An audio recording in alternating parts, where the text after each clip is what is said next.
안녕하세요. 서창원의 신앙 일침입니다. 한 주간도 평안하셨습니까? 무더운 여름 날씨 가운데 주님의 도우시는 시원한 은혜가 서창원의 신앙 일침을 시청하시는 여러분 모두에게 풍성하게 되기를 기원합니다. 오늘 서창원의 신앙 일침은 선한 행실 가운데 걸으라 라고 하는 것입니다. 선한 행실 가운데 걸으라.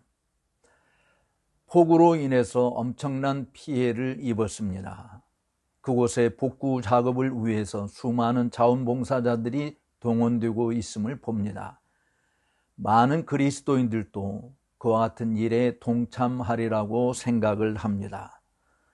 그러나 이와 같은 일들은 특별히 요즘처럼 이렇게 폭염이 가중되고 있는 가운데서는 정말 고된 일이라고 느끼지 않을 수 없고 그래서 동참하기가 쉽지 않은 그런 불편함이 존재하는 것도 사실입니다. 그러나 여러 사람들이 함께 힘을 모음으로 피해를 입은 이재민들에게 큰 위로가 되고 힘이 되는 것은 분명합니다. 그와 같은 착한 일들이 우리 기독교인들에게도 반드시 주어지는 것이어야 한다라는 것이죠. 남에게 보여주기 위한 수행처럼 여기는 것이 아니라 우리가 정말 그리스도인으로서 주님으로부터 받은 사랑과 그리고 그 믿음의 동기가 되어 선한 일에 열심 있는 하나님의 친백성으로 살아가는 것은 마땅한 일이라고 보아집니다. 사실 성경이 말하는 선한 행실은 외적인 인정이나 칭찬을 받기 위한 행위가 아니라 기독교적인 은혜들, 주님께로부터 받은 그 사랑과 은혜를 다른 사람들과 함께 나누는 실천적이고 우리 마음속의 죄들과 싸우는 것에 더 가까운 것임을 잊지 말아야 합니다. 단순히 외적인 착한 행실이 아니라 이것은 우리 마음과는 상관없는 것이 될 수도 있습니다. 그렇지만 선한 행실에 걸으라라고 하는 이 말은 사실은 우리 마음속에 일어나고 있는 수많은 죄악된 요소들과 함께 싸워가는 일을 포함하는 것이죠. 눈에 띄는 활동을 통해 인정받고자 하는 것보다 대부분 그리스도인들이 행하는 선한 행실은 조용하고 일상적인 삶을 통해서 마음속의 거룩함과 도덕적 정직함을 추구하는 것이어야 할 것입니다. 실제로 에베소서 2장 10절에서 그리스도 예수 안에서 선한 일을 위하여 지으심을 받은 자니 우리가 그 가운데서 행하게 하려 하심이라 라고 하는 말씀이 있습니다. 이렇게 그리스도인들은 그리스도의 피로 의롭다 하심을 받은 자로서 선한 행실 가운데 걸어야 하는 것이고 이것이 평생 지속되는 순례 여정임을 강조하고 있는 것이죠. 사도 바울이 에베소서 2장 10절에서 그리스도 예수 안에서 선한 일을 위하여 지으심을 받은 자라고 말하고 이어서 그 가운데서 행하게 하려 하심이라고 지적한 것입니다. 이것이 바로 하나님께서 선한 행실을 정하신 이유입니다. 하나님은 우리가 그것으로 공로를 쌓아야 한다라고 말씀하신 것이 아니라 그 가운데 행해야 한다라고 말씀하신 것이죠. 여기서 교부 중 한 사람이 말한 바와 같이 선한 행위는 하나님 나라에 이르는 길이지 통치의 원인이 아니다라고 말씀한 것이 이런 의미입니다. 우리는 그리스도의 피로 말미암아 의롭다 하심을 받았고 의롭게 된 자는 선한 행위 가운데서 걸어야 한다라고 하는 것이죠. 본문에는 우리가 주의 깊게 본다면 선한 행위 또는 행실 단수로 쓰여진 것이 아니고 good works, 선한 행위들 또는 선한 행실들이라고 복수로 말하고 있는 것이죠. 천국에 가고자 하는 사람에게 선한 행위 하나만으로 부족하다라고 하는 것이죠. 어떤 하나의 선한 일을 했다고 만족하며 앉아 있어서는 아니 되는 것입니다. 우리는 선한 행위에서 또 다른 선한 행위로 나아가야 하는 것이죠. 어떤 이가 선한 일을 한 번 했다고 해서 게으른 말라기 시대의 제사장들처럼 너무너무 피곤한 일이야 라고 하면서 쉬는 것이 되어서는 아니 되는 것입니다. 한 시간이 끝나면 다른 시간이 시작되듯이 하나의 선한 일이 끝나면 또 다른 선한 일로 나아가야 하는 것이죠. 숨이 계속 돌고 나가듯이, 맥박이 계속 뛰듯이, 바다가 끊임없이 움직이듯이, 하늘의 천체들이 쉬지 않고 운행되듯이 우리는 늘 선한 일을 행하며 하나에서 또 다른 선한 행실로 나아가는 것이 필요한 것입니다. 이것이 바로 그리스도인들이 순례길을 걸어가면서 행하는 일들이어야 되는 것이죠. 천국에 머물고자 하는 자는 행함 속에서 일에서 일로, 은혜에서 은혜로 나아가게 될 때 마침내 영광에서 영광에 이르는 복을 누리게 될 것입니다. 많은 사람들은 하나님의 계명을 조금만 지켰어도 마치 전부를 다 지킨 것처럼 자랑합니다. 사울은 아말렉의 살찐 양과 소는 남겨두고 마른 것만 죽이면서도 스스로 잘했다고 생각했습니다. 사무엘이 책망하려고 입을 열기도 전에 사울은 내가 여호와의 명을 다 지켰사옵나이다 라고 대답했지 않습니까? 자랑했습니다. 이에 사무엘은 그러면 내 귀에 들리는 이 양의 소리와 소의 울음은 무엇이죠? 라고 반문했습니다. 이처럼 오늘날에도 많은 사람이 작은 죄는 조심하면서 큰 죄는 그대로 두고 하루살이는 걸러내고 낙타는 삼키는 자들로 살아가고 있습니다. 헤롯은 세례 요한의 말을 기쁘게 듣고 여러 가지를 행했지만 그 근본적인 죄인 간음의 결혼은 끊지 않았습니다. 요한이 그를 책망하자 그는 오히려 요한을 죽이버리고 말았습니다. 우리는 가장 살찐 죄라도 결코 살려두지 말아야 하죠. 죄의 생명을 끊는 것이 참된 선한 행위인 것입니다. 악마의 일을 면하는 것이 참된 선한 일인 것입니다. 악을 끊고 선을 행하는 것, 이것이 새 사람의 일이며 하나님께서 우리를 그러한 행위 속에 살도록 정하신 것입니다. 동시에 정말 사람에게 필요한 영혼 구원의 길을 알리는 일이야말로 선한 일 중에 선한 일이라고 생각을 하게 되어집니다. 우리 모두가 다 허물과 죄로 죽은 자들이었지 않습니까? 본질상 진노의 자식들이지 않았습니까? 죄와 사망의 권세에 눌려서 참으로 신음하며 살던 존재들이지 않습니까? 바로 그런 자들을 고통에서, 그 쇠사슬에서 해방시키는 것처럼 선하고 아름다운 일이 어디 있습니까? 그래서 성경은 복음을 전하는 자들의 발이 아름답다라고 이야기하고 있는 것이죠. 정말 하나님 보시기에 선하고 아름다운 일은 죽은 자를 살리는 일인 것이죠. 이 땅에서도 세상에서 인간적으로 정말 훌륭하다고 칭찬을 듣는 일은 생명의 위협 속에서 더 놓여 있는 자들, 정말 가난한 그 쇠사슬에 매여서 헤어나오지 못하는 자들, 노예의 삶을 사는 자들을 풀어 해방시켜주는 거, 생명을 살리는 거 귀하게 여기지 않습니까? 따라서 우리가 정말 떠나야 할 곳, 인생이 진짜 떠나서 선한 길로 나아가도록 해야 할 일은 우리의 부패한 본성에서부터 탈출하는 것입니다. 탕자가 정신을 차리고 나서 자기 자신에게서 걸어 나왔듯이 말이죠. 천국을 향해 걷고자 하는 자는 반드시 소돔과 같은 죄악의 웅덩이에 등을 돌려야 하는 것이죠. 여전히 죄악의 웅덩이에 허우적대고 있는 사람들을 건져내는 것처럼 선하고 아름다운 일이 없는 것이에요. 저는 정말 교회가 복음에 충실한 교회라고 한다면 복음을 위해서 살아가는 자들이 들풀처럼 솟아나야 된다고 믿습니다. 그런데 오늘날 그러한 일들이 보이지 않는 것은 복음의 진수가 쏟아지는 일들이 드물기 때문에 나타나는 현상이라고 보아지는 것이죠.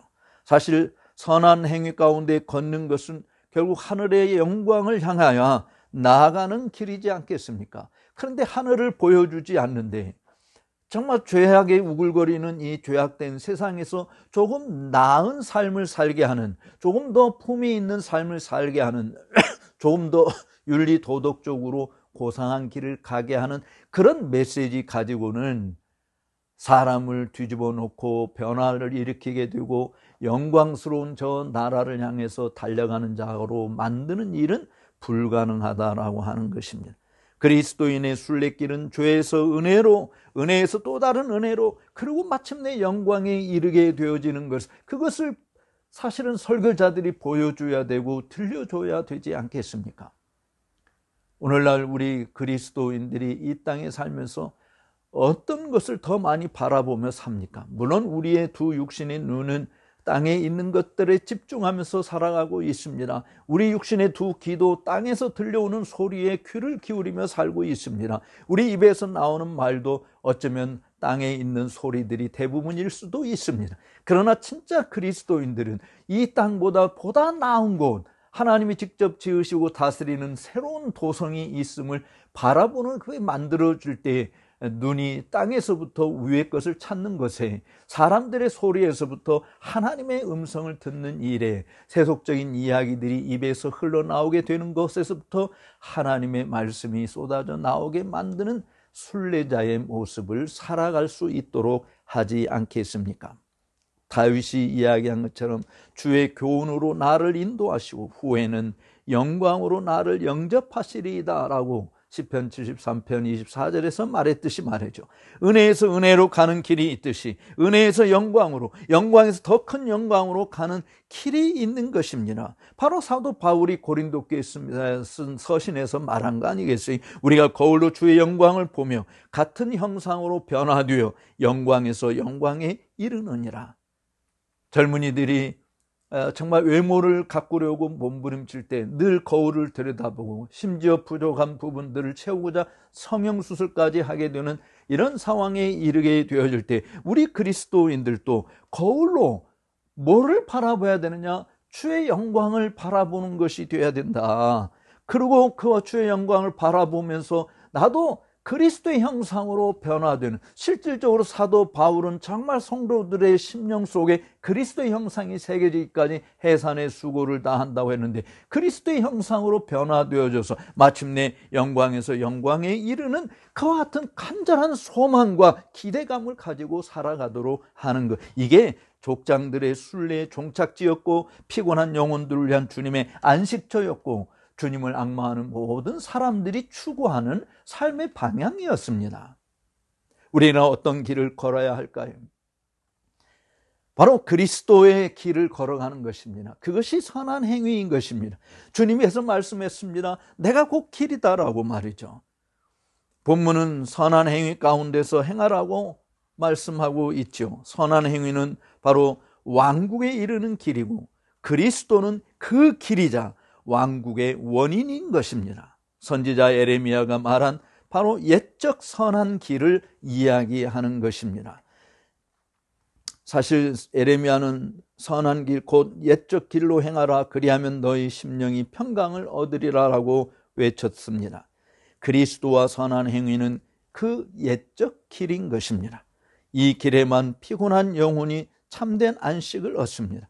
행위의 공로를 강조하는 길은 새로운 길이고 이 길로 세상 끝까지 간다 해도 결코 영혼은 평안을 얻지 못하는 것입니다. 그러나 새로운 길을 보고 그 길로 행하라고 한 것이 아니라 옛적 선한 길을 보고 그 길로 나아가라고 했습니다. 지금 우리가 속해 있는 한국교회가 심각한 위기 상황에 처해 있다고 이구동성으로 말하지만 많은 것들을 제시합니다. 새로운 파라다임을 제시하기도 하고 새로운 프로그램을 이야기하기도 하지만 근본적으로 저는 한국교회가 살아나는 일, 또 세계교회가 정말 하나님의 임재의 그 풍성함과 영광스러운 그 하늘의 맛을 보게 되어지는 일을 회복하려고 한다면 옛적 선진들이 걸어갔던 그 길로 되돌아가는 것이다라고 당당하게 말씀드릴 수 있습니다. 예레미야 선지자가 하나님의 계시를 받아서 말해주고 있는 그 시대조차도 옛적 선한 길, 즉 모세를 통해서 하나님께서 주신 그 옛적 선한 길로 행하라고 이야기했듯이 지금은 우리가 하나님께서 새로운 계시를 주는 것이 아니라 이미 신구약 성경 66권의 이 계시의 말씀을 우리에게 다 주셨고 바로 사도들을 통해서 전수해 주시고, 그리고 종교 개혁자들과 청교도들을 통해서, 우리 믿음의 선지를 통해서 계승을 받게 되어진 이 옛적 선한 길로 되돌아가는 것만이 한국교회가 사는 길이다라고 말씀을 드리지 않을 수 없습니다. 우리가 걸어야 될 시간은 낮입니다. 밤이 깊고 날이 가까웠으니 우리가 빛 가운데 행해야 되는 것입니다. 낮은 일하고 걷는 시간이며 밤은 쉬는 시간이죠. 어둠이 우리를 덮으면 우리는 거기서 멈출 수밖에 없습니다. 우리가 생명과 복음을 소유하고 있는 한 걸을 수 있다고 하는 사실을 우리가 잊어서는 아니 됩니다. 우리의 생애가 곧 낮입니다. 청년기는 아침이고 여행자는 보통 아침에 길을 떠납니다. 우리의 여정은 땅에서 하늘까지 가는 것이고 인생의 낮은 짧고 우리는 느릿느릿 걸어갑니다. 우리는 죄와 작별하기를 주저하며 어린 시절부터 동행해온 죄악의 친구들과 헤어지려 하지 않습니다. 우리의 낮이 다 지나가고야 겨우 작별을 시작하는 것이죠. 어떤 사람은 무두셀라의 수명을 가져도 그 전부를 죄와의 작별 인사에만 써야 할지도 모릅니다. 결국 우리는 모두 지혜 없이 미루다가 멸망의 시간에 죽는 것밖에는 더 남겠습니까? 따라서 낮에와 같이 우리는 단정히 행해야 됩니다. 속임수나 꾀가 없이 정직하게 행하는 것입니다. 선한 행위 가운데 걷기 위해 우리는 정말 신중하게 걸어야 되는 것입니다. 주님은 순결한 비둘기 같은 자들에게 뱀같이 지혜로울 것을 명하셨습니다. 우리의 끝이 시작보다 더 빠르게 일관되게 걸어야 하는 것입니다. 충성된 자와 위선자는 그 걸음에서 구분됩니다. 위선자는 처음에는 잘 달리지만 곧 넘어집니다. 갈라디아인처럼 처음에는 잘 달렸지만 곧 멈추게 되는 것이, 그러나 끝까지 견디는 자가 구원을 얻는 것처럼 참된 신자는 포기하지 아니하고 끝까지 선한 행실 가운데 달려가는 것입니다. 그것은 얻기 위해 달리는 것이죠. 무엇을 얻습니까? 바로 상을 주께서 베푸시기 때문에 그렇습니다. 믿음을 지키고 선한 싸움을 다 싸우고 참으로 달려갈 길을 다 지킨 자에게 사도 바울이 이야기한 것처럼 의로운 면류관을 하나님께서 예비하고 계시다. 나만이 아니라 주의 나타나심을 사모하는 모든 사람에게 다 그와 같은 상을 주신다고 하지 않습니까? 달려야 얻을 수 있는 기회가 있지 않겠습니까? 달리지 않는데, 뛰지 않는데, 정말 그 가운데로 직진하고 앞을 바라보고 나아가지 않는데 상을 어떻게 기대할 수 있겠습니까? 물론 이와 같은 일에 방해하는 요소들도 많은 것을 우리가 압니다. 내적인 방해, 외적인 방해들이 많이 있어요. 우리 안에 육체와 죄의 무거운 짐, 사단과 세상의 유혹들이 우리가 달려가는 이 선한 행위 가운데서 늘 우리를 미혹하려고 덤벼들고 있는 것이죠.